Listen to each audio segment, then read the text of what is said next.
Hey, what's good, y'all? It's your favorite hood chef, Seattle Taylor, and I'd like to welcome y'all to another episode of Breaking Bread with Seattle Taylor. Now, listen, y'all, this is a special cold winter episode, okay? So we are sitting down with two of my good brothers who I love dearly, man. So I'm gonna introduce my first brother to my right. Hello. Now, man. There's no other, man. Like, I don't even know where to start. Other, brother. There's no other. We're going to talk about how we started, but let's talk about what's right now. When I tell you wrestling's future, when I tell you wrestling in the bloodline, when I tell you wrestling in the vein, when I tell you a main event, when I tell you all of that, come on, man. Now in the wrestling world, he's filthy. He's amazing. We're going to speak on that. And we're going to speak on who he is as the human being, Jacob Fatu. Hello. But let's not play around. We are sitting by the beast. We are sitting by Contra's very own. We are sitting by a member of Samoan Dynasty. Y'all make some noise for my brother, the Samoan werewolf, Jacob Fatu. That was a hell of an intro, brother. I dug deep for that shit. Boy, you sound like Jim Ross. There is no respect for rules. There is no. Oh my God! Springboard moonsault. How does he do that stuff? Look at the size of this guy. And he moves like a cat. Samael sending Fatu back to the top. The son of the Tongan kid and 275-pound Samoan badass just flew through the air and everything, but.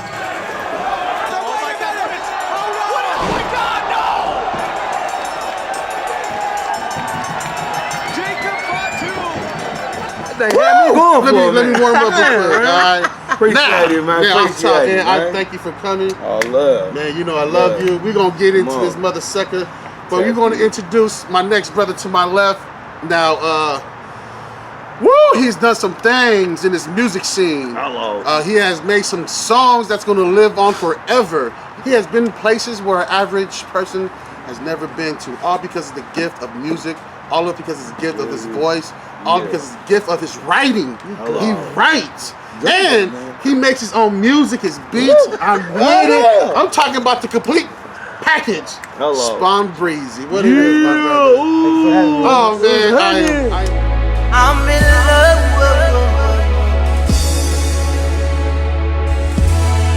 this is SpawnBreezie featuring Sally. Ooh, yeah.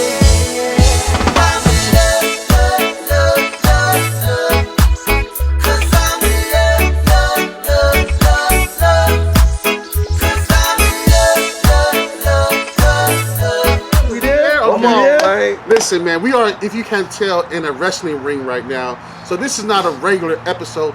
These ain't two regular kings. This is special right now. Come on now. You don't understand what's going on. Come on now. Now, as you can see, this is Breaking Bread with Seattle Taylor. So in front of us, we got a bunch of dicks. Shout out to we're going to keep that. You see, that's how Kansas City, Missouri, Chief fans. You know it. In front of us, we got a whole bunch of dicks. Dick's Burgers.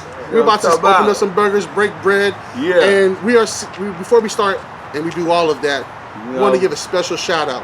Special shout out to SOS Pro Wrestling for allowing us to come into their property and do this shoot, man. Much love. But for now, let's get down, let's break bread, let's open up these burgers, let's eat, and let's get into this conversation, y'all. So this is the deluxe. This is like the special burger. That's what they're known for. Everybody knows that. Yeah. So this is a cheeseburger anyway. Here's two dicks. Man, shout out to Seattle, though, man. Shout out to the South End, man. Where the South End at over there? You hear me? Didn't you take us to one of his matches? Yeah, we went to his. That's right up there in Washington Hall. Yep. Who'd you fight? You and your tag team partner. We got shit. Oh man, come on, Sheik. Man, shout out to my brother Sheik, man. Yeah. War Beast. You know, Beast. Man, he made a lot of things happen last year for the Young Oos. Appreciate you guys had a good match though. It was against the legend. It was against La Parca, the legendary the luchador. Yeah. It was against him and his son. Yeah. And that's the same one Tonga was. Yeah. Oh, that's right. Oh man, big shout out to Defy, man. That's what we. If you don't Shout know what out we're to talking Defy. about, tap into Defy. They got some things going. What's up, Jim and Matt? Bro, Yeah. we eat dick burgers too around here, man. Y'all playing with us, man. Shout out to Jim and Matt and the whole goddamn Defiance, man. It's all love. Yeah, smack them, eat them. We here, we chilling. So we about to, man, we about to have this conversation, y'all. You know, like, you know. So what you guys about to see is like real talk behind the scenes. Like we really rock with each other. Like, you know, this is Boney, this is Jake, and then you guys get to see the artist SpawnBreezie, Samoan the Werewolf. So you're gonna see and hear some things, and at the end of the day, it's all love. I actually crossed paths with Jake before his wrestling thing took off. Yeah. Exactly, bro.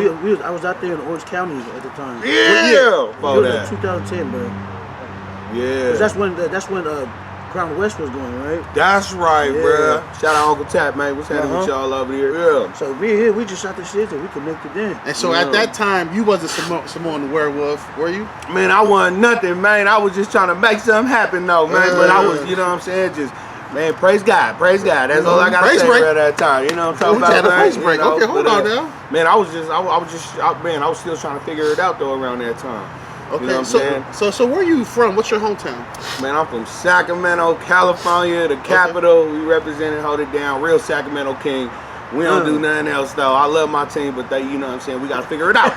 You know, everybody got to figure something out, bro. And bro, it's been like 20 years, bro. We still trying to figure the thing out, though, right now. But, yeah, man, that's it, man. You know, Pops Moms out there from San Francisco and stuff. So let's really break this down. So if you guys don't know, Jacob Fatu's father is the Tonga kid. The legendary. The youngest. 18, baby. High flying. Youngest probably ever, baby. Man, that's my daddy right there. You know what I'm saying? I love my daddy. Bro, y'all better love y'all Pops, man. Come on now. For surely, man. Come on now. Time too short, man. Can we speak on Pops again? Man, come on, WrestleMania, man. like was it WrestleMania 1? Bro, I guarantee when my dad gonna watch this, he gonna be like, son, you ain't talking about me? We got you right now. I'm about to lock in, tap in with you right now. Damn. So Pops was the first one. So that's the brother of. And that's the brother of Rikishi Umaga. You know what I'm saying? Shout out to my other uncle, the one, you know what I'm saying, who was drop kicking people inside their shins, though. But I'm just joking, uncle. I'm just joking. But we love you. We love you, though. But yeah, man, he younger brother to Rikishi, older brother to. So he was the first one out of the brothers to hop in that WWF ring. Oh yeah, man. How old was he? How old was he? 17. 17. Bro, out there in the Bay Area, San Francisco. I'm gonna tell it how Pops always tell us. Okay. You know what I'm saying, bro? I'm 30 years old, bro. I've been hearing this since forever. You know what I'm saying? Getting caught up, bro. Pops getting caught up out there. He said he got sent on a Greyhound bus from San Francisco all the way to Pensacola, Florida. Okay. Mind you, Pensacola, Florida, that's where Rikishi, the Usos, Roman, and Hall of Famer Emmitt Smith from, though. You know what I'm saying? They all the way out there. Anyways, caught a Greyhound bus. Pop said, bro, got $10, like 12 tuna sandwiches, you feel me, bro? A little bit of this, a little bit of that. Got off the bus, bro, and moved with Alpha and Sika. You know what I'm saying? Obviously, hopping off the bus, being so young at that age, getting off the bus, when you see your uncle, you gonna be like, hey, what's happening, unc? Bro, Pop said he hopped off the bus. Bro, this is Roman Reigns there at Tasika. Hey, what's up, unc? Said, get in the van. Like, no hug, no love, no nothing. You know what I'm saying? And it just took off. He ended up living with them, was traveling with Roman Reigns' mom, you feel me?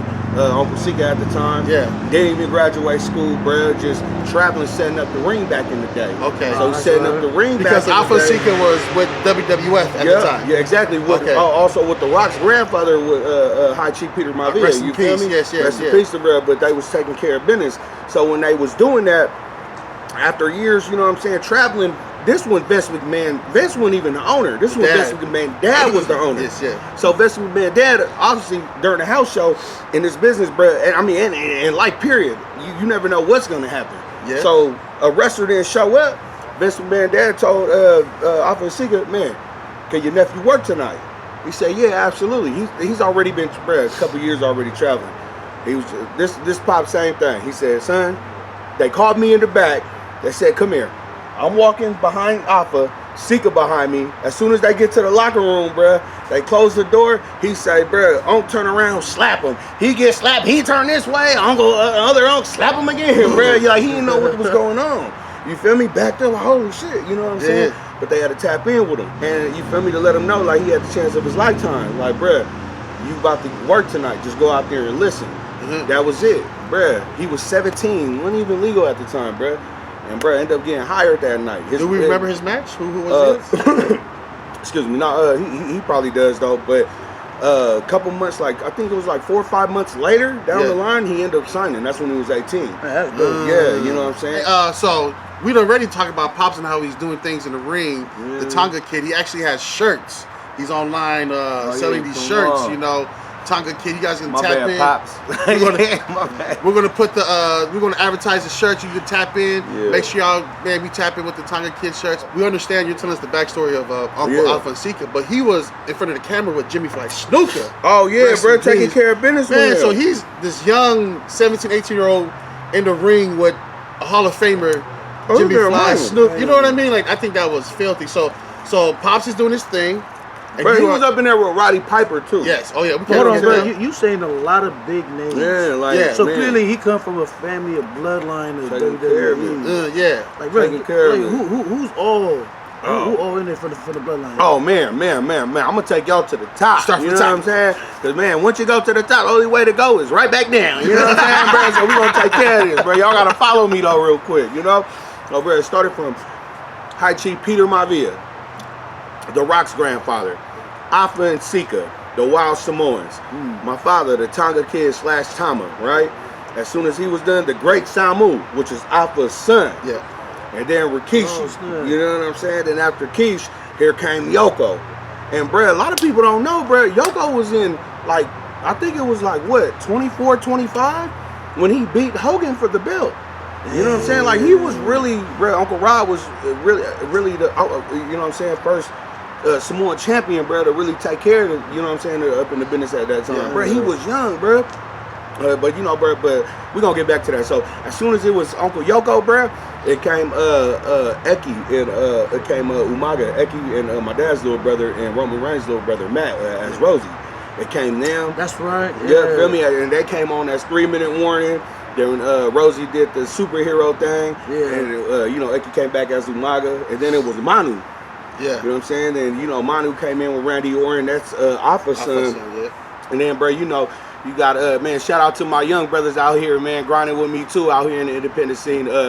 Samu's son, Lance on Hawaii. Oh, and, yeah, I see yeah, him doing you his thing, feel me? too. Yeah, little bro, Did he he out have there. did he have a break on the WWE? Yeah, that's he right. did. He actually That- wrestled Shane. Yeah. Yeah, but man, he's been grinding with WWE like a couple backstage things though for a while though too. Okay. You know what I'm saying? He been That's taking right. care of business. So, man, shout out to my Philly East Coast Uso out there though. You feel me? My cousin Lance though. And then you got the Uso and Keisha's youngest son, the Uso's younger brother. You know, shout out to brother Fatu. Okay. You know what I'm saying? He out there doing his thing right now and.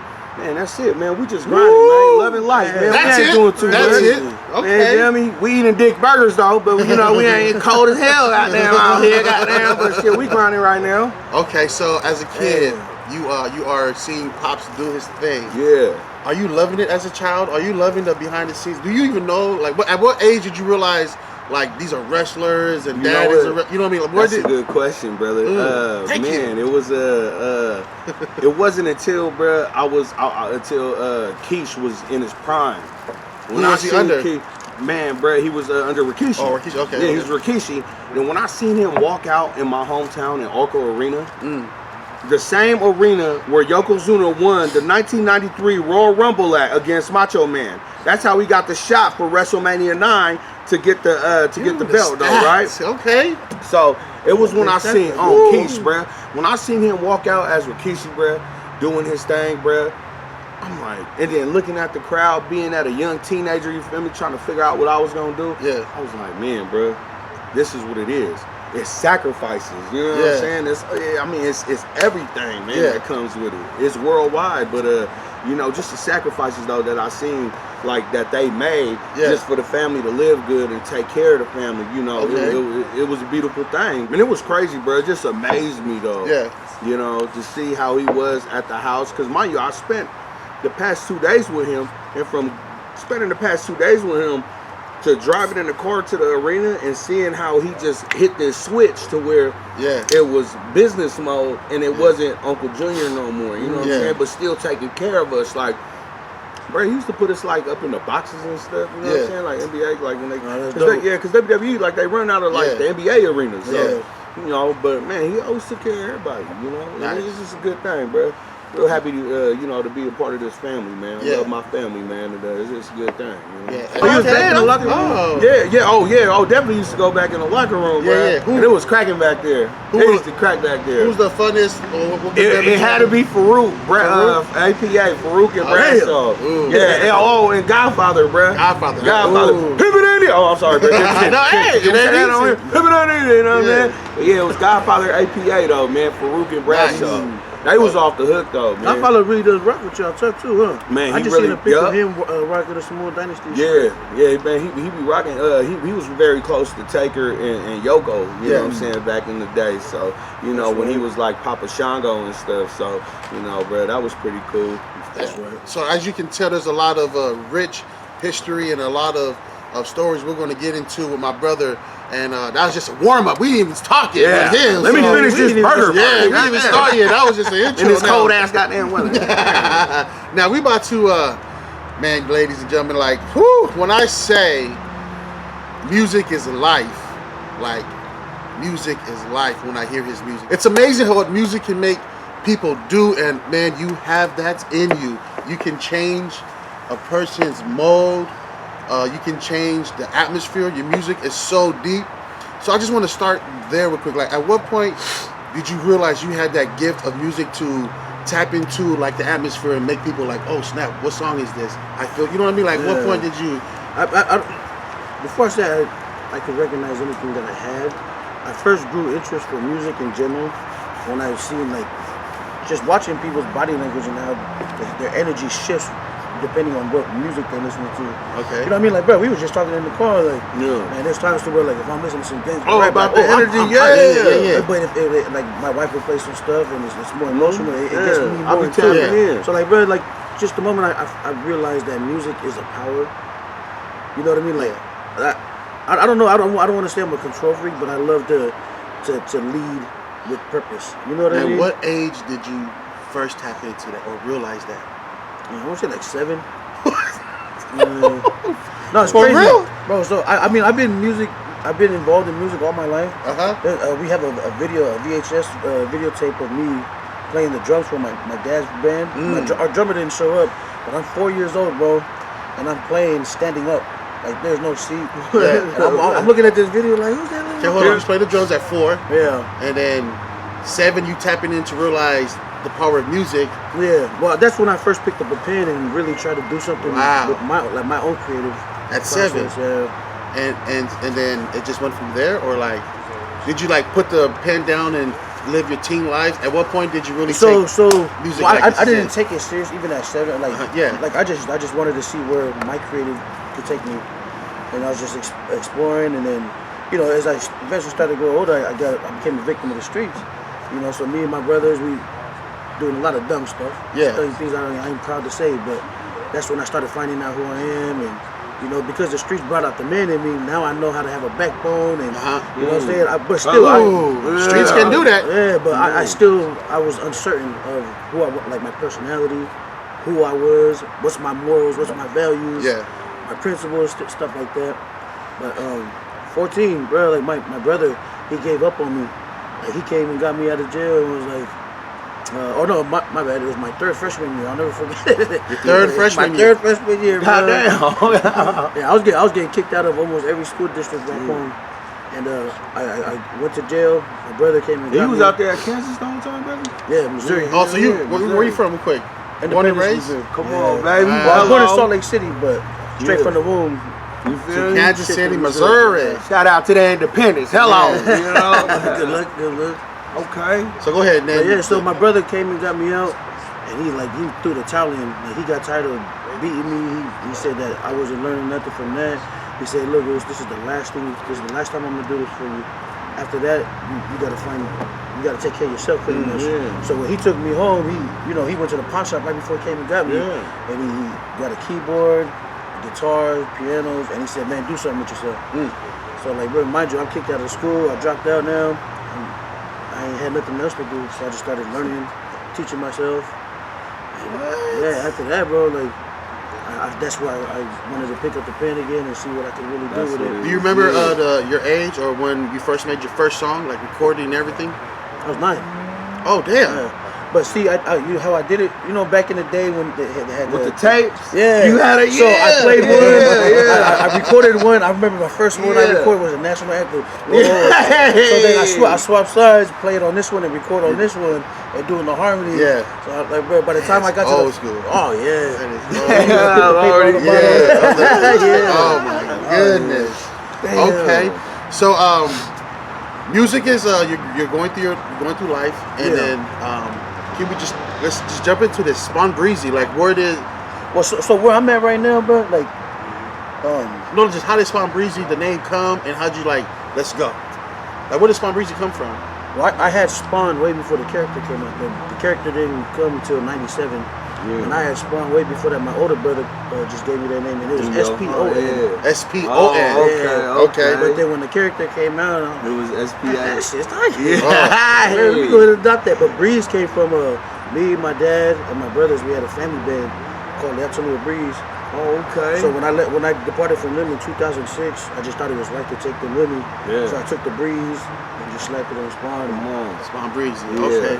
Let it come natural, baby. Yeah. So now we can let it come organically. You feel me?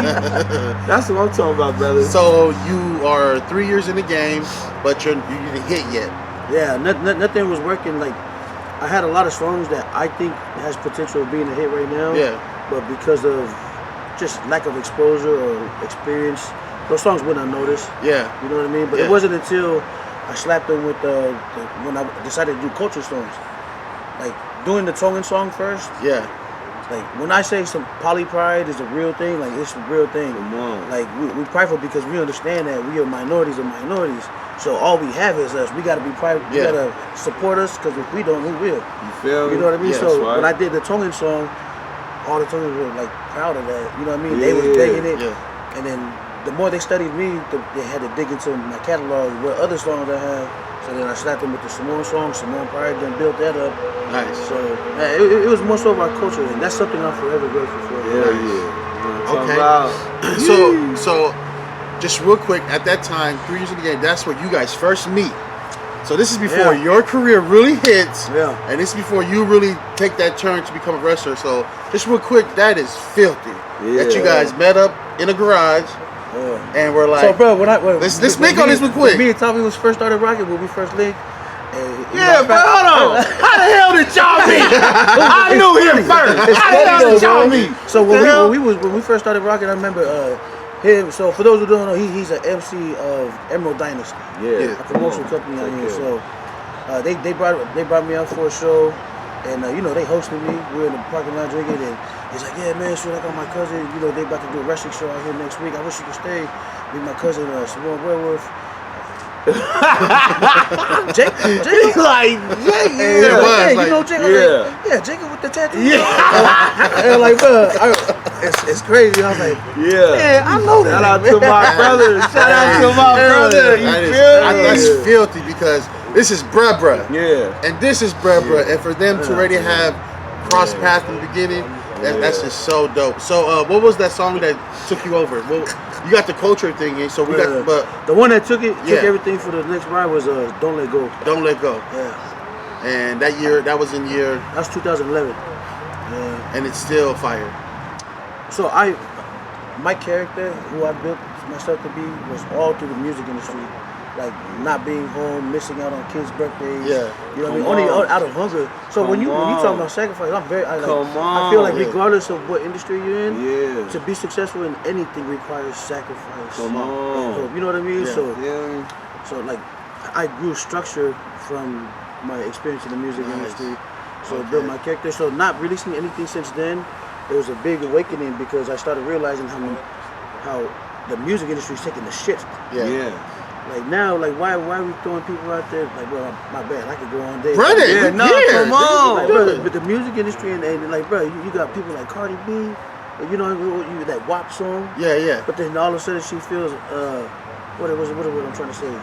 like she can start promoting her political perspective. Oh yeah. Like man, No, you're we ain't not doing really, that. you know what I'm saying? Yeah. Like So holding them accountable, you try to in a way, like No, Or but just trying to like- use their platform or something. exactly, Oh, okay, exactly, okay. right there, dead on the money. So man, when I started seeing how manipulating the music industry is shifting, I take pride in everything I do. So I'm very particular about the songs I write, how I deliver. Yeah. So when I noticed that, I had to fall back. Yeah. Because I started seeing the island industry start shifting in that direction. Now our female artists are showing more cleavage. There's less morals now. Like, you know what I mean? And one thing I always believe should always stay is something with value. You know what I mean? Yeah. And that's our music. Yeah. Come on. Hey, I'm a passionate artist. Yeah. man. Oh yeah. Come on. So let's jump back over here to bruh Jacob Fatu Samoan Werewolf. Oh yeah. Feel that, brother. Come on, man. Feel that, brother. That's real. Okay, Jake, you're a kid. You see pops and unks do their thing. Now, at what point in your life did you realize it's my turn? Not to play around, but to really, really do the do. Do you remember what year? Yeah, the last time I went to jail. That was the last time. So we got more coming. That was the last, bro. That's when I made my mind up. I was like, oh, bro, I'm tired of going to jail, bro. I gotta figure this out. What year? Nah, bro. Nah, it was last time I got out of jail, man. My wife, she from LA, man. Shout out to my boo thing. You What's up, hear me? sis? Hello, you know what I'm talking Yeah, about? follow up, man. Now I got. Oh yeah, you. Shout out to my wife too. I'm talking about. But man, she from out there in Orange County. Okay. I got out, but you know what, bro? It was really on some real, cause it was though, bro. Tapping in like, you know, listen, you gonna move right back out here Yeah. to LA. I moved out there to LA, man. You know. What year? What year? Man, We're bro, trying to get- honestly, bro. How I don't- long I have you don't been in even this? What remember. year? I know I started 2013, I believe. Wrestling, Okay. bro. Because really, Because like, we met before that. You That's just about said right, it, yeah, right? yeah, I think that's it was about 2013 or 14. 'Cause I remember you shot back to SAC before you came back and Yeah, working with yeah. me. Yeah. I ended up smacking back because you feel me. so 2013 is the year we're looking at. 2013, 14, something Yeah. like that. So what happened? How did we get involved? What's the whole bruh, layout? Lay us out. Man, you know who called me? It was Tamiko. Damn, Tamiko called I me, and remember this is Tamiko. Rikishi's other son who don't wrestle, but he was training at the time. He gave me a call and he tapped in like, "What's up, bruh? Now, what are you doing? I heard you've been living out here for a couple months." Yeah. Like, yeah, you know, and come to training. Like, come try it. I'm like, I ain't even know. Yeah. You're like, no, come do it. You ain't doing nothing else. And went out there and didn't even train for the first day. So Like, where's he asking you to come to? Where you going? Like, I went to where'd you- Knox Pro, Okay, bro. there you Knox go. Pro Yeah. out there in And where's Knox? Who's North running Knox Hollywood. Pro? That's right there. Shout out to Uncle Keith, Reno, and Gavika, Gangrel, Vampire Warrior. Gangrel. Gangrel out Woo, there. But you know Gangrel. what? Hey, you know what? They was actually in another venue though. They're actually in Van Nuys though right now. So shout out to Knox Pro, Uncle Oh, they Keith, and all moved? of them. Yeah, they ended up moving to Van Nuys over there. And you know who's another trainer over there is Miro. Y'all catch Miro too. Y'all wrestling fans, man. AEW. The He old right Rusev. down- Yeah, old Rusev. They also train him and stuff. My man just gave me a call. I went over there and I thought I was better. But see, bro, this is when people gotta humble themselves. I wasn't humble. Right. Uncle sat me down in the thing, and a table like this. I know I could backflip. I know I could do all that, but I had to check myself. Uncle he had students over there. You think you better than them? I straight up, I told him, yeah, I think I'm better. No, you're not better. Watch this. You know why? You don't have your own car. You don't have your own job. You don't have your own phone. You're not shit. So you are not better than my students, right? You know what I'm saying? I'm like, whoa, I'm tripping, right? But bruh, he had to break me down to build me back up again. man. You know what I'm talking Yeah, about? So in a man. way, Uncle Rikishi got a big role. No, in that this was song. Uncle Reno. Oh, that was Uncle said Reno. that. Oh, Yeah. you was- That I was was the like- Black Pearl, California. Shout out to him. You did it, brother. You did it. You know. But So shout out to he him, gives you man. that talk, Yeah. and you're going through the process. Can you talk to us about the process? Man, Like, the what- process. Hey, listen, man. I didn't really respect wrestling. I really didn't. I thought I was gonna come in here, do my thing, pop my collar. It wasn't like that. And it sucks to say that because I had no respect for it. Yeah. Like, I didn't realize how much sacrifice or what Dad and everybody went through. How Yeah. much time you had to put in. Exactly. Yeah. How much work, the effort, and the hardest thing to do. I think I seen The Rock say some shit like this. Is like, you know, do the right thing when nobody's looking. How hard you gonna Yeah, work? You know? right. And I was just like, damn, bro. My first week of training, bro, I was ready to give up. Ooh. Oh, honestly, bro. Because it was hard? Bro, it was ready to give up. It was hard. Yeah, because at the end of the day, bro, this ring is going to win every night. That's right. And, you know, and I wasn't humble. But, you know, this ring will get it win right every night. This ring, bro. This plywood and this steel, these ropes, this wins every night. Not us. Okay. Ain't about us. So you go through the process. You almost quit, but you did it. Man, I stick with it, man. Okay. End up having all my kids. Bro, you remember the cartoons? What was it? Like the birds, the storks? Remember the storks used to drop the babies off at the front door? Oh, yeah. Bro, that's what I feel like what happened to me. I'm sorry. I'm sorry, baby. Shout out, though. Shout out to all my beautiful kids, though. I love y'all, though. You know what I'm talking about? I love all y'all. But yeah, bro, anyway, though. You know what I'm saying? So the kids end up having it. And bro, I you know what? I just really stuck with it. It kept me out of trouble. I ended up to learn. I ended up to grow. I really grew a passion for it. Yeah. You know, instead of just being like something like, oh, it's a part of the family business. It's cool. I really enjoyed it. I mean, you know, not even realizing that I was a wrestling fan the whole time. And you know what? Let me get this right. There's no such thing as a big wrestling fan for all the wrestling fans out there. The wrestlers, we are, and brother, y'all can say, you know what I'm saying? Y'all can vouch for me too. Shout out to the cameraman back there. Bruh, the wrestlers are the biggest marks in wrestling. Bro, I'm the hugest wrestling fan. And I wrestle, bro. You know that, brother. You know what I'm saying? It's just how it goes, man. Gotta have passion for that thing. Okay, you know? so you got to. So you're going through the sacrifice. You're not quitting. You got the passion. Yeah. So when was the first jump that you really started going in the ring and start doing damage and work? Man, bro, it was really just learning underneath Uncle Keish and Uncle Reno and Kavika. You know, shout out Gang Grill. I actually got to go and train with him a couple times. Oh yeah, that's right. Oh brother, man, don't forget At Knox Pro? I forget a lot of things. At Knox, We was out there at the real domain. That was the that was the domain right there. I love that one. And bro put up a whole session though, bro, of training. We not even talking about it. Wasn't one of them things where Spawn pull up and he do the easy stuff. Nah, bro. Bro, remember, bro, you showed up at the beginning, came stretched, the whole thing, bro, ran us through. Was that there? No. Was that Davis there? Okay, I think it was just Keish though, right? Keish Keish and Reno.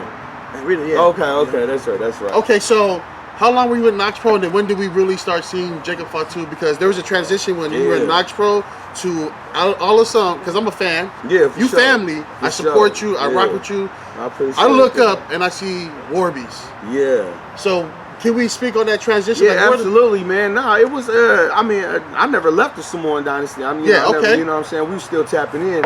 It was just like around that time, everything on the independent circuit was starting to pop. Okay. You know, and wasn't no polys out there no more like that. But you know, I'm 30 now, bro, and you know they say, oh, I don't never have regrets. Like, oh, I wish I would have done that when I was 20, or I wish I would have knew what I was doing in life when I was younger. Nah, hey man, listen, they really right.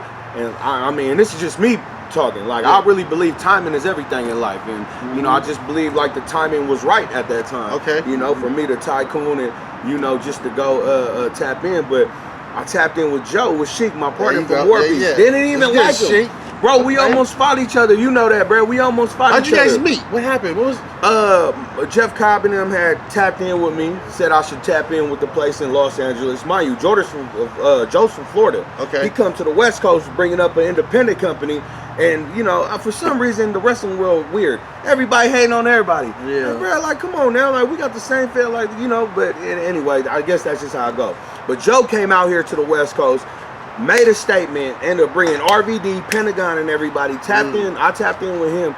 He brought me down. And bruh, the night before, this is when I very first started hitting the independent scene. I wrestled for like $60 for Marcus Mack and APW. You know what I'm saying? So don't worry, bruh. All you young cats out there, I was making the same thing. I mean, damn, I'm probably still making the same thing right now. I probably owe Marcus some money right now. I don't know. But anyway, so bruh, wrestled over there with Marcus in Frisco. Took the money, bought a ticket, bruh, to go to LA to tycoon with bruh at his show. My ankle was messed up. Okay. Still hop off and we get into it. Why would you show up if your ankle's messed up? And I get into it. But I'm like, hold on, bro. I'm the wrong one, bro. You can do that with these video game playing wrestling ass motherfuckers on here, but don't do it, you know. But anyway, so when he see me work, you know how it is, bro. I had to shake it off. Yeah. Once that bell go, that music hit, bro, it's go time. What hurt ankle? Bro, it was the left. Yeah, exactly. I'm telling you, it was the left one. Nah, but bro, once he seen the work, he tapped in, and you know, man, he just really hollered at me about the business thing. I'm not saying Uncle Keisha and them wasn't doing it. No, absolutely, bro. They always lace me up. But this was coming from somebody outside the circle. Right, but I ain't really trust bro. But you know, he's taking care of me, doing this, doing that, you know. And then, bro, we just took off last year. We've been doing this War Beast, this old school hardcore thing.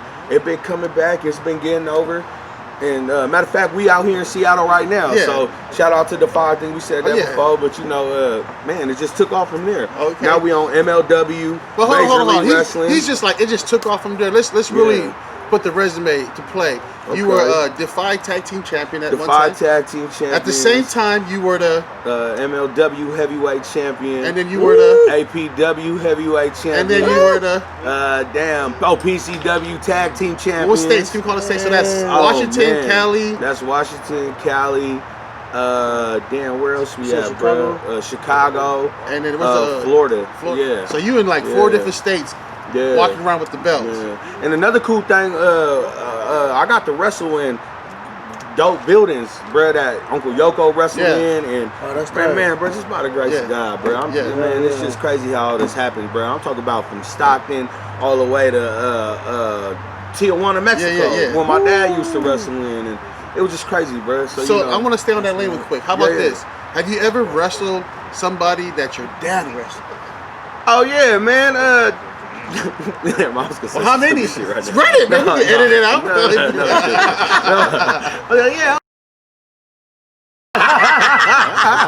I wrestled against about 4 of those guys. Yeah. I know those guys. They're good friends. Anyways.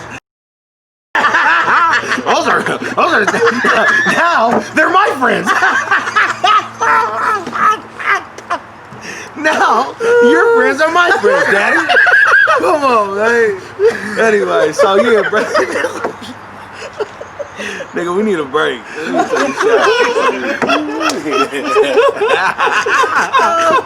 Hey, bro, my pops would have went crazy. What did you say?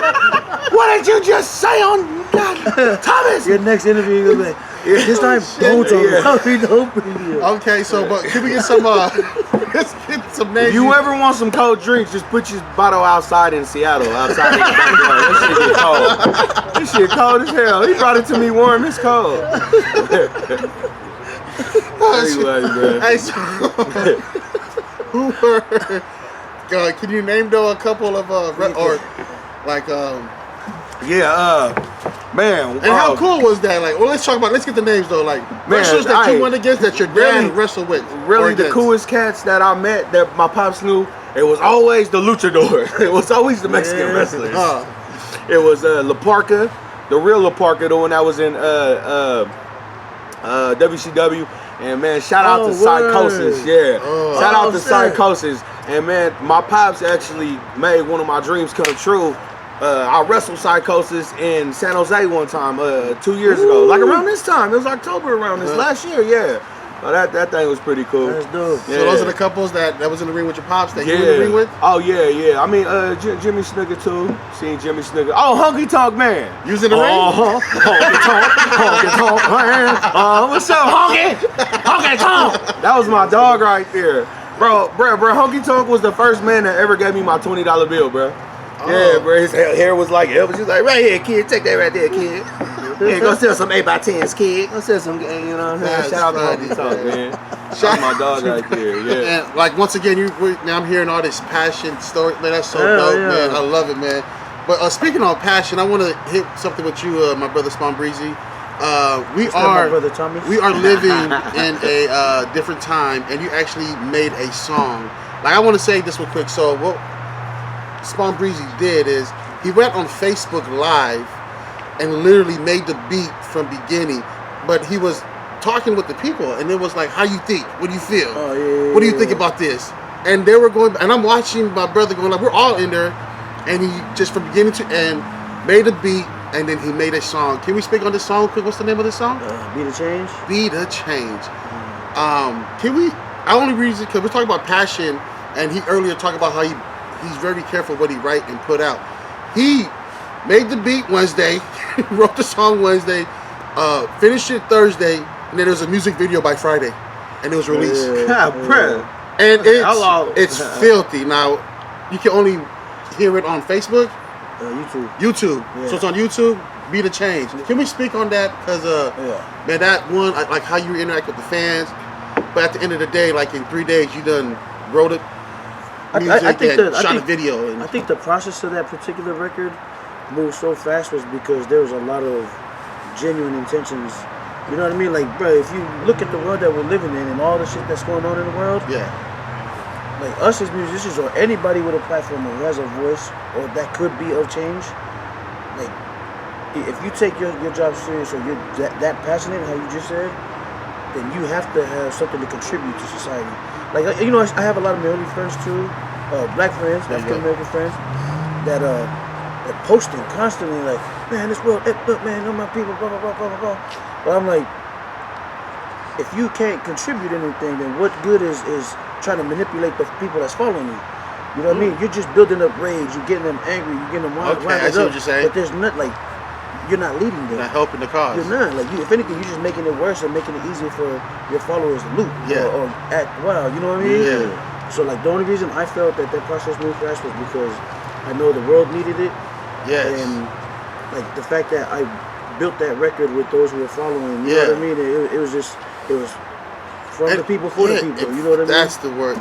For the people, from the people. And my thing is, like I grew up with music. My mom's and dad's from, like, growing up in church, music.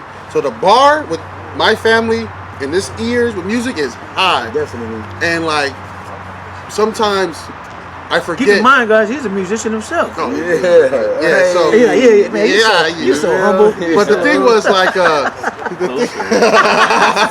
but the thing is, like, man, like, that song, it was so filthy. Like, we're gonna show it. It's so filthy, but it was like you wasn't even reaching or looking for money or for fame. So that's the only reason we never put it on iTunes, because I don't want people to want to buy it. Yeah, okay. Like, this is music that they need to hear. So why give them something and why give them a message they need to hear and then charge them?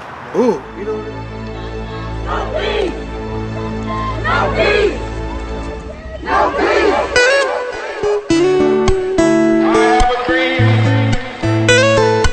My poor little children one day live in a nation where they will not be judged by the color of their skin, but by the content of their character. I have a dream. Let our voices stand strong together. Can nothing hold us down. The history will repeat, but we gotta break the cycle now. Let's stand together. The only way to make a change is start with me and you now here today.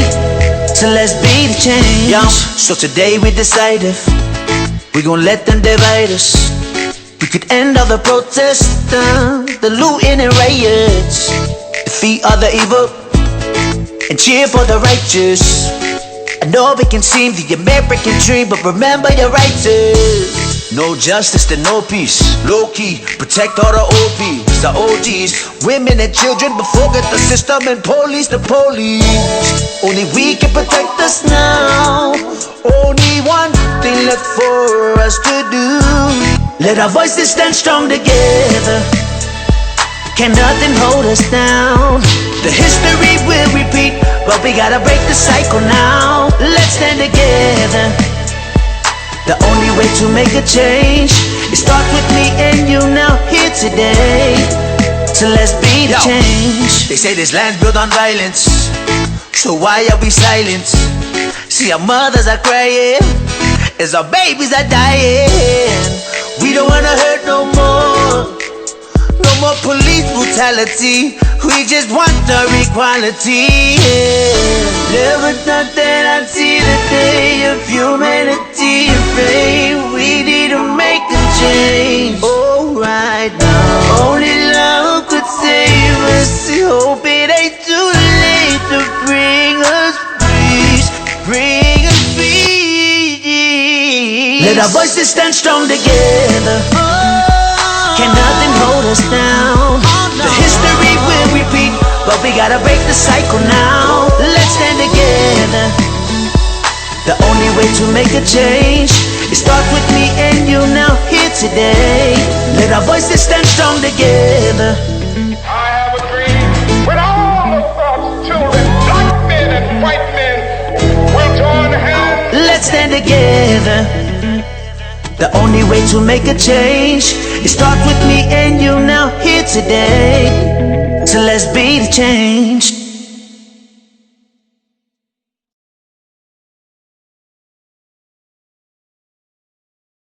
But I mean, I was always content. I was consistent with our following me. Yeah.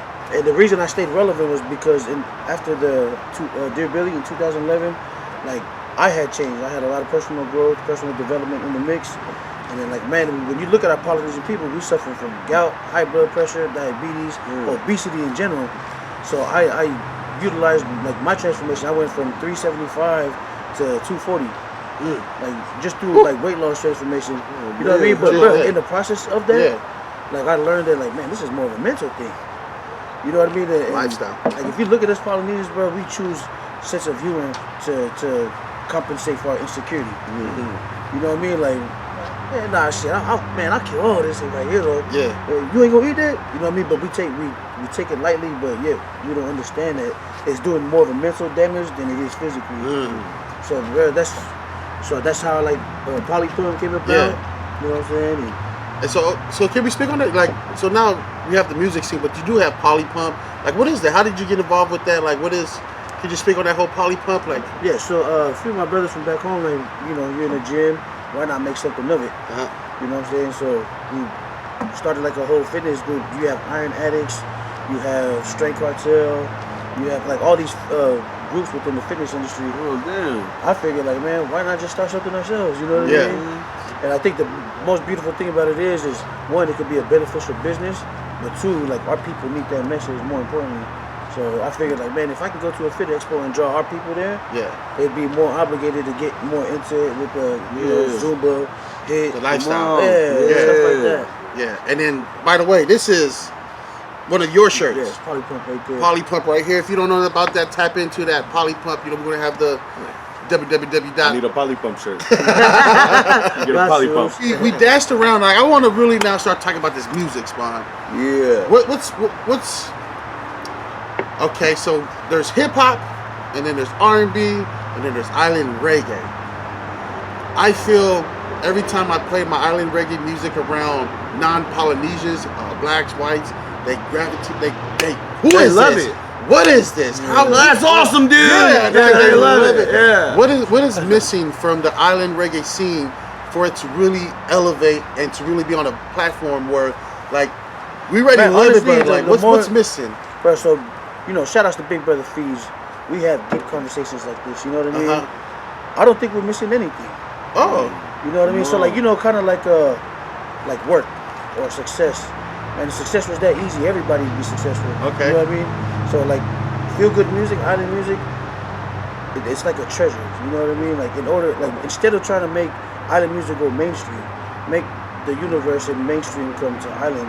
Because if you think about it, bro, there's so much jewels within us. Like, we have culture. We have culture. You know what I mean? And like, bro, let's look at everything going on right now. Everybody in the fitness industry, they're trying to go to poly market. They're trying to get designs, tribal stuff. Look at WWE, how they're going. Like, they're slowly transitioning to culture. Yeah. That's why, like, the two head honchos of WWE right now are the Usos, Samoan Dynasty. They see that there's value there. You know what I mean? So pulling that exactly. So in reference of what were we talking about again? In reference of feel good music. Like, what's missing, or like platform art. I don't feel anything's missing. You know what I mean? If it was easy for everybody to understand the feeling and the emotion that you get from reggae music, then everybody would have it. But the fact that they don't, it's one of those things you got to go and find it. You know so it's like a treasure. I like how you say it's like a treasure. You go look for it. Yeah, you have to. But I feel like the way, so I worked with the Bellevue School District. My personal office was literally by the front office of the middle school, and I had a big old speaker in my office, and I used to play island reggae music. And the way the principals, the counselors used to come, it was like, I feel like at some point though, it like we cheated them out of them. Like, we should just be an extra push of letting them know who we are. This is the real. They're not knowing who, you know what I mean? It's not that we're keeping it from them. It's just they don't want to look for it. But at what point is it our job to, like, are we, so you're saying we don't need I'm just trying to understand, you know what I mean? Because I feel like we need a push more. Like, we need some kind of more uppercuts, you know what I mean? to put some kind of. But see, if you think about it, bro, that's why we live in a day and age to a society is easily transitioned to doing the easy part. So that's why everybody rather listen to trap or rather listen to songs that sell sex, or because it's easier. Okay. But see, nowadays, back in the era I grew up in the 80s and the 90s, R&B was a big deal because it spoke of love. Yeah. That was an era of love. Yeah, you was taking care of business. 6 kids in, of course, man. Come on. You know what I mean? So like everything in that era was genuine and sincere. Okay. Now we live in a day and age of facade. Like everybody's comfortable wearing masks. Yeah. They don't want to show their true intentions of who they are. Like we fear being vulnerable.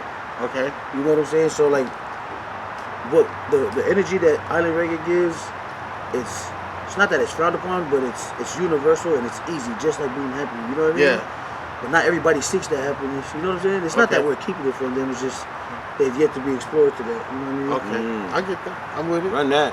Let's get back, Jake. So, you're doing War Beast. You have all these belts. Yeah. You are tearing it up. So when I watch in your ring, I just want to ask, who do you take your craft from, or who have you studied? Really? You know what I mean? Like, do you have some kind of you know what I mean? Like, who motivates you, or where do you get your moves, your spots, or like all of that stuff? A lot from Eki, Jeff Hardy, and like Tajiri, the little Asian cat. Very easy to spit the little miss. I tried to spit the miss one time. I ended up swallowing it. I ain't like it. Yeah. Wait, your body of work is you got your Uncle Eki, Jeff Hardy, Tajiri, and Pops, man, definitely Pops. Oh yeah, you know Pops. He was doing breakdancing in the ring all night. You know what I'm saying? Okay. Shout out to Pops, though, man. I want to share this crazy, amazing story because you know, bruh, Jacob always wrestled in Seattle, so we together, grabbing him from the airport, taking him to the ring, Washington Hall. You know what I mean? One of these nights, it was what's the name again? Bro, the Lucha Brothers. Bruh, they know him too at Defy. He's like a wrestler over there, bruh. They know. When you come to a Defy show, you're gonna see him in the same spot. Hey, man, shout out. They're like, hey, watch out, that's his spot. Yeah. Jacob doesn't match. But anyways, the match is over, and I'm with Jacob, my brother, and we're with the Lucha Brothers. I think it was Ray. Oh yeah, Ray Phoenix. Yeah. Like, I just want to say something. Like, they were showing so much love to you, Jake. They were at one point. He was trying to, like you're the top luchador. Nah, you like sometimes we realize how much of an impact you have on like your work. Like you were really inspired, or but you know what it is. Even look up like, damn, you really do the do. Brett, you know what it is, and this goes back to what Brett was saying, like with culture. You know what I'm saying, like when I move around and like even like the big name, like I'm so thankful and I'm blessed, bro, to be in the position where I'm at. But like what you saying, like Phoenix and Penna, bro, these guys are on national TV every week. Yeah, the same channel that the NBA playoffs are playing on. You know what I'm saying? And these is cool cats. Yeah, I respect them and they respect me. But you know what it is? Like they, hey, Uso, how y'all? Yeah, I'm just telling Brett, like I'm just doing what our people do. This is how our people show genuine love. Like, and this ain't got nothing to do with Samoans, Tongan, nah, bro. This is the whole poly movement, though, bro. Like, and this is something that I have to break down to the top names. You know what I'm saying? Like what you saying, Penna and Phoenix, they got love for me, though, bro. They do. They respect the work, but it's more of, just letting them in, like, on our culture. Like, hey, bro, this how he is. This ain't nothing but love over here, and they respect it. They see it, but they also see, like, how hard we work, though, too, though, at the same time. But that's it, man. Just showing love. A lot of love. That's the humble in him because it's so crazy. I'm tired of stressing. It's a full-time job. Please. Oh, my God. And that's the thing about it. He's so humble because, I don't know if you guys know, for those who know, the wrestling fans, like Lucha, like these are some amazing tag team. And they don't like nobody. Yeah, and they're there. I'm watching them shooting, Jacob props, and like, it's just crazy. Like, I think sometimes you don't realize. I don't. That's the thing. I don't. I'm gonna keep it 100. I don't. I just keep moving, man. I mean, I'm just learning every day. Yeah. But it ain't even just in the business, bro. I'm learning every day on how to become better, how to become a better husband, a better father, a better teacher. You know what I'm saying? I'm trying to figure this out, especially when the corona, we don't get right. bro, once the school stopped, I had to learn how to be a /substitute teacher. You know what I'm saying? You know, the kids, bro, this is everything, you know, and it sucks though what's going on right now, but it also brought me closer to my kids now. I thought I was close to my kids. I was way far from that though. And bro, I ended up learning each one of my kids got a different personality. I'm like, hold on, bro, you act like your mama, you go over there, you act like you stay over here. You know what I'm saying? But man, bro, that's about it, man. Just, so you kind of went to it because we started off like you was doing your thing, and then Corona hit. Oh man! So it shut the game down. Yeah, can we speak on that? That was my income every week, bro. I come out here once a month and I tap in with family, bro. That was the. So your schedule, you see shit? Because I remember your schedule. You told me at one time it was like Thursday, Friday, Saturday. Really Friday, Saturdays, come back home, flying all day Sunday just to come back. Something, but really, yeah, you're right. Out of 4 days, 3 days with the kids, that was it. That was the income. Yeah. But you know what, bro? By the grace of God, bro, I was talking to brother earlier about this. I was like, man, you know, I get taken care of every week, but you know, you got to do what you got to do. And I ain't ashamed to hide the ego in there. You know, I had to go tap in with a real, you know what I'm saying? Not no 9 to 5, but from 9 to 6 in the AM. You know what I'm saying? And you know, that's what I had to do. So what do you see? Like now we got AEW. Some of the crowds, WWE, with WWE, no crowds. Like, what do you feel? Like, is that a good thing? Big. No crowds? Like, what do you? I mean, you know the what? The wrestling game has changed. It's not the same no more. For me, what it is, with no crowd or not, they working. That means they supporting, they getting a check, and they taking care of their family. Okay. And from a cat that's having a family and kids that you know that I'm taking care of, like I don't like if I'm gonna make money wrestling in front of nobody, then that's cool. You know what I'm saying? I don't need no crowd. You know, I mean, like what Brett said too. Like the internet, social media is so crazy now. Like, I mean, they pulling it off. NBA pulling it off. WWE pulling it off. Okay. You know, so absolutely, bro. Last 2 questions. Here's the first one. It better be good. First, I want to warm up. Jey Uso and Roman Reigns. Damn, bro, you had to do that. Like, you know, like, I'm gonna be honest. Because they're watching this right now. No, I'm a big and they both want to hear what I'm gonna say. I hope this episode comes out after Christmas.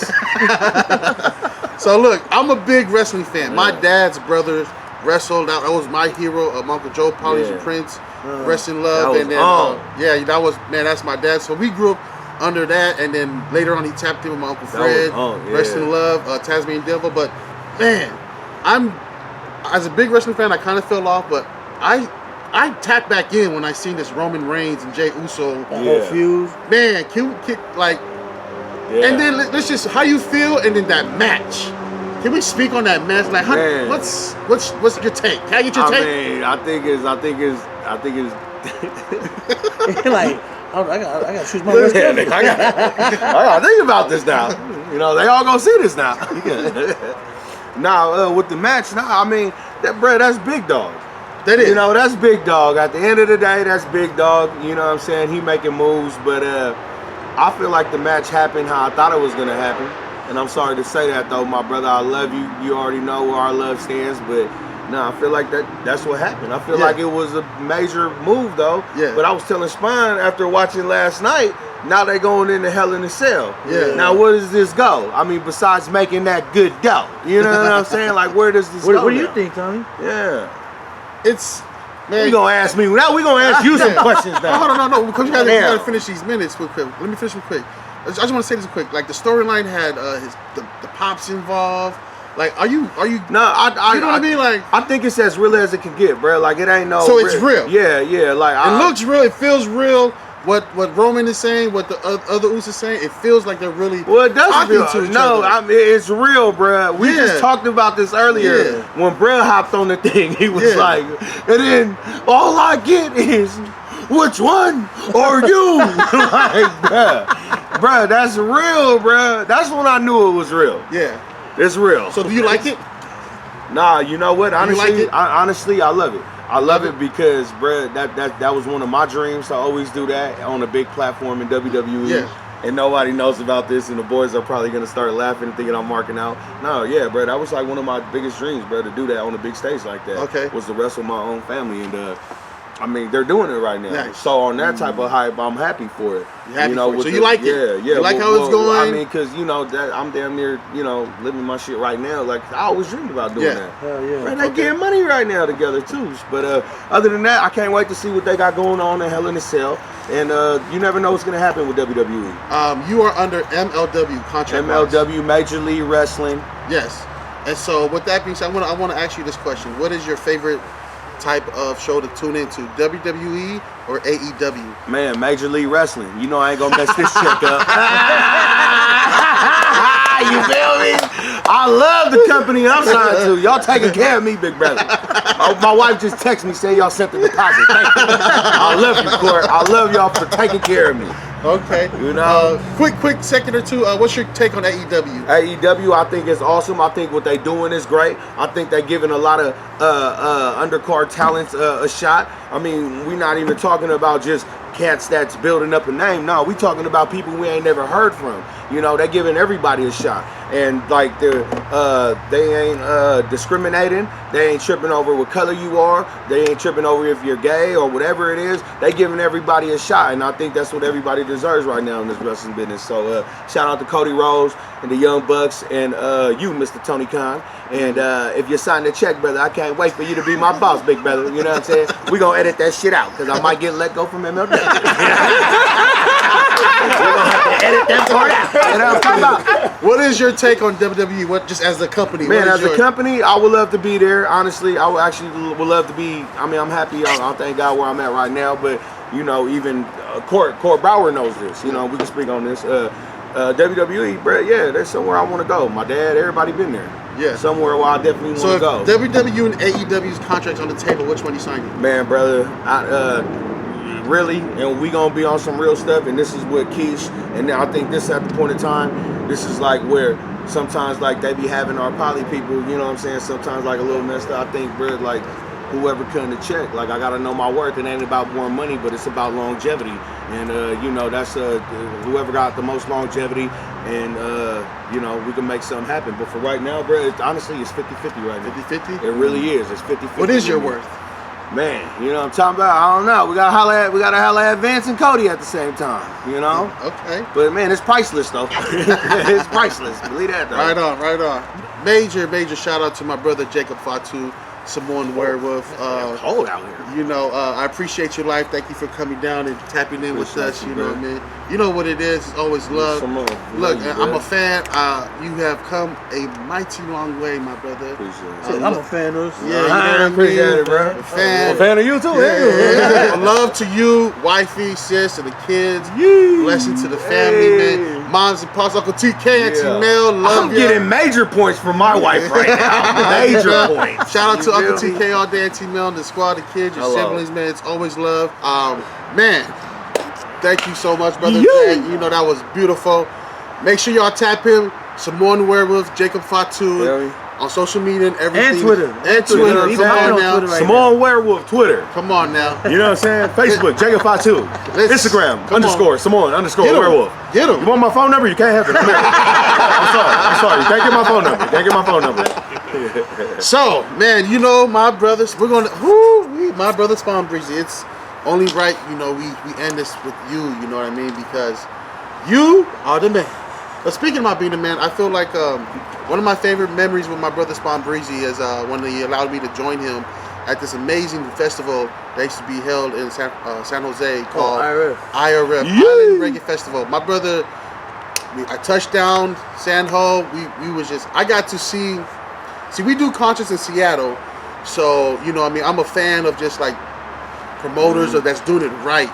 When I went to IRF Island Reggae Festival, y'all was on the golf carts. No, it was. No. I was on the golf cart. He was in business mode. I was on playing around. But you was on the golf cart. I got to see something special. I got to see the behind the scene, just how it's built, how it's supposed to look, how it's supposed to be ran. When I tell you this brother, brother Danny, Rudeboy, rest in love. Like Danny Perez, man, rest in love. When I tell you, I was amazed of a festival that held how many people at that year? 20,000. Yes. Yeah. Headliner was UB40. UB40, yeah. Like when I tell you Mr. Danny Rudeboy had everything just perfect. I mean, like 2 stages, rugby. Inside there was a dancing with Polynesian. It was just so much. I fell in love. That's how I really fell in love with Danny. Kind of met him before, but like I was like, brother, you are amazing. That was so dope. And not only that, my brother Spawn killed the stage. But like IRF, that was a good time, sir. And Island Reggae Festival is something that should be forever. This should be forever because he built something. So Feej and we talked, and we also shared this conversation with Drew Deasy with 454, and he even got Boog on the line. And that's something that we're trying to do, continue on. You know what I mean? Carry his legacy and keep it moving. Yeah. We're gonna try this first one out and see how well it operates, but. There's nothing set in stone, but it's in the works. And I just love how you guys are even trying, because that just shows how important this legacy or how important Danny was, because he really put something together. Yeah. So back in reference to what we was talking about, like instead of us trying to go mainstream, make mainstream from us, and that's exactly what Danny did with IRF. Okay. Like he elevated Island Reggae, its presentation, and from not only us musicians, but even to the promotion side. Yeah. Bro, like he had like 2 stages. The last time I seen something like that was like a Coachella. Yeah. Or something like that. You know what I mean? Yeah. But to have 2 stages running, and like everybody you can name possibly in the Island Reggae scene. Yeah. From Techie, Ray Ledger, myself, Tanel, but like every one of us, Finn the Groove, Sax Ariel, you know what I mean? Come like, on, hell out. Yeah, we all touched that stage, but the way he presented it was on a massive stage. Yes. You know what I mean? So, man, so grateful for that. And it's only right that we bring Mr. Danny up, you know, because even was trying to help bring Island Reggae Festival to Seattle. So, you know, Danny, bless you, your family, you know what I mean? And we even got the chance to go together to his funeral and pay our respects, you know what I mean? And I just felt like I learned more about Danny because he was doing stuff for the community. Yeah, outside of music. Yeah, he was. Crazy. There was gaming for the youth, and that's where you win, man. He was really involved. Pretty much like what you said earlier. Yeah, like do great things behind the camera. While nobody's looking. Yeah. And so, man, IRF, we had fun. Let me tell you. So we go to spend some time in with Feej. We go spend some time with Feej. Feej went out there to pay his respect to Mr. Danny, and I just want to say this. You and Feej, we go in the studio, and we're with a lot of beautiful people, the Tao family, you know what I mean, and Sis Al and Burns. We just go in there, my brother DJ and Sis, and this is the wild thing that I just can't believe. This is the first time you and OG Unc Fiji have ever sat down. It was the first time ever. You guys put a song together. So, you know what I mean? So when me and Feech first finally linked up, he was there with us in the studio. Like we shared multiple stages together. From here to Australia. I couldn't see that from you though. Yeah, from myself, or like from here, we toured Australia, New Zealand, Papua New Guinea, Solomon Islands, Mariana Islands. Yeah. Like, we traveled the world together, but we've never worked in the studio together. Man. So that the whole time we was there, bro, I was trying to keep my composure together, but until recently. Oh and that's why I was so happy, because I know the behind the story with my brother SpawnBreezie and Feej, and I knew how special it was for you to, you know what I mean, and like when I tell you delivered your part, your lyrics, your words, like you. Can you just speak how the energy, how you felt that was, that process? Well, not even that, just like afterwards. Immediately, I was intimidated. First and foremost, shout outs to my brother Feej. Yes. But so I am a product of Feej. Okay. So that whole studio session, I was intimidated. Like I was like, man, how am I gonna do this? I'm a junior Feej. You know what I mean? Yeah. Like if you listen to my harmony, I pretty much mimic everything, the platform that he laid, like the blueprint. But I just try to throw a little me in there. Throw that so extra. Now here I come, like my goal is like, alright, I gotta do Feej better than Feej. You know what I mean? Like that's my mental game plan. But bro, just watching him work, no pen, no pad. Yeah. He just had to bring the mic to him and everything. Like he played the beat. Turn it up, record me. Yeah. You know what I mean? Right. He went to work. On Feej, you went to work. Never seen that in my life, bro. But here I was, like, I'm over here just trying to write everything down in my head and put it down before I record it. I'm grateful that my brother was there to experience that with me. Yeah. I got to rub elbows, shoot the vibes with him. Like, hey, man, what you think about this? Yeah. Yeah, it was beautiful. I just, man, so shout out to that whole night. Oh yeah. And, When I Cam, seen that, I wrote, I was like, man, bro, what you doing, bro? Bro, where you at? You know? Yeah, shout out to Cam 454 too. He was part of that whole love the Cam. Hey, Fiji, you don't know me, but I'm a fan though, brother. What's up, Big Fiji? What's happening? He got a few songs coming. Yeah. Tell him, What's going on? I'm on my way. I'm on my way. So San Ho was beautiful. That's you guys knocked out a couple even after we left the set. Like, I was supposed to leave the next day. Yeah. But Fiji asked me just to stay one more night and we shoot the shit a little bit more. I ended up extending my flight. Next thing you know, we're back in the studio again. And Beautiful. We knocked out 4 more songs. You know what I mean? Beautiful. It's going down. SpawnBreezie, the artist, new music. How we looking? I got an album done already. You got an album done? Yeah, but with everything that we're going through with this whole pandemic, I don't want to release anything at this time. Okay. Only because I'd rather, the people who are expecting me, I'd rather they keep their attention what's more important. Let's focus on our family. Let's focus about surviving and, just getting stronger as a whole. You know what I mean? Yes. And then as soon as this pandemic, as soon as they raise it up, you got something for their ass. Oh, yeah. You about to serve them? I'm excited. But steady long, steady wrong. The more time we have, I'm gonna be like, I don't know if this one's Hey, the ones I heard, they're amazing. The ones I heard, they filthy. But anyways, so the new music is waiting for everything to calm down. It's stacked, it's ready. So don't worry, y'all. SpawnBreezie got it in the closet. They ready to come out. They ready to share with the world some more timeless music, man. So. Man, I love you, brother. Thank you for coming out to Seattle, man. Hey, man, it's always good to link again with my brother. Come on, you feel me? Thank you again for coming out, you too. Man, I appreciate your time. Your beautiful wife and the kids out there in Missouri. Sis, thank you. Love y'all. Pray all is well with y'all. Y'all be safe. We're about to end our episode, but before we end, I have a special. Our brother SpawnBreezie is going to bless us with a song, and that's how we're going to end Breaking Bread with Seattle Taylor. So make sure y'all stay tuned. Tap in with your favorite hood chef, Seattle Taylor.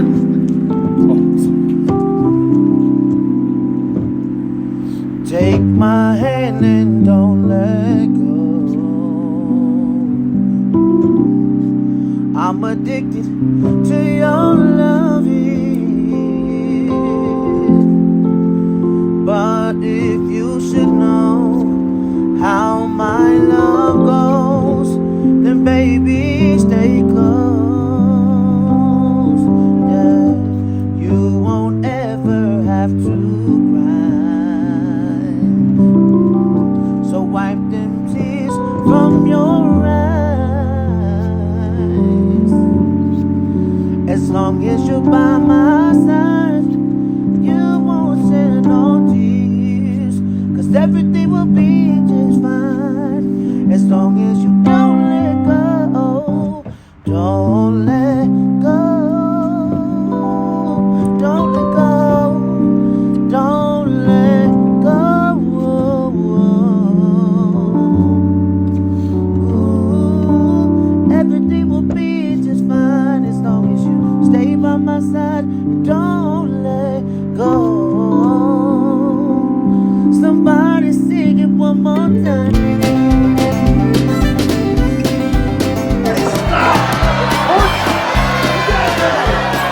Professional wrestling ring. I don't want to hear any of this rooting. You in a ring with a prof. All of y'all are my students. Look who I got here. Don't laugh. Don't laugh. You, Samoan werewolf. Smell like it. You're serious. Man. SpawnBreezie, stick to your day job. Wait a second. He doesn't have one. You don't look like you have a day job. You can hold this. Seattle Taylor? Why are you asking for these guys? They're appetizers. My name is Pitfall Jones. As far as you know, I'm Entree Jones, and you should be interviewing me. Because I'm the only one here with a PhD in wrestling. You know what I'm talking about, guys? You guys know what I'm talking about?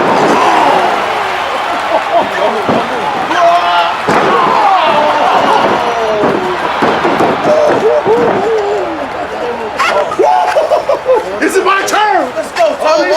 Let's go, Tommy.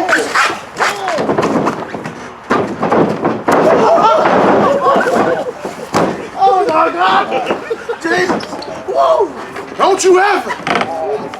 Once again, thank you for joining me, joining us, Breaking Bread with Seattle Taylor. You feel me? Make sure y'all follow. What's your social media? Man, _Samoan _werewolf, Instagram, Twitter, Samoan werewolf, Instagram. Yes. I already said that. Facebook, Jacob Fatu, man. Yes. We locked in, man. And what about you, Mr. SpawnBreezie? On everything. SpawnBreezie. We'll get Hey, your favorite hood chef. Make sure y'all tap in Seattle Taylor once again, and we're out. Oh wait, shout out to SOS Pro Wrestling. We appreciate you. feel me? We appreciate you guys. Make sure y'all tap in. They got some episodes out there on YouTube. Stay locked in. Oh yes. And cut!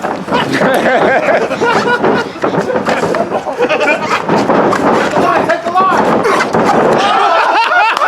Yeah, boy! You got it. I'm still recording too. I'm still recording. Oh my God! Oh my God! What a shot! What a shot! I don't want to laugh.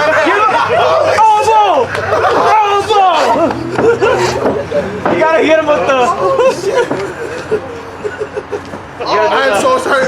Go around, get the elbow pad. If you like what you see, if you like what you heard, please subscribe, push the like button, share, and stay All of tapped that. in All of with that. your favorite hood chef, Seattle Taylor.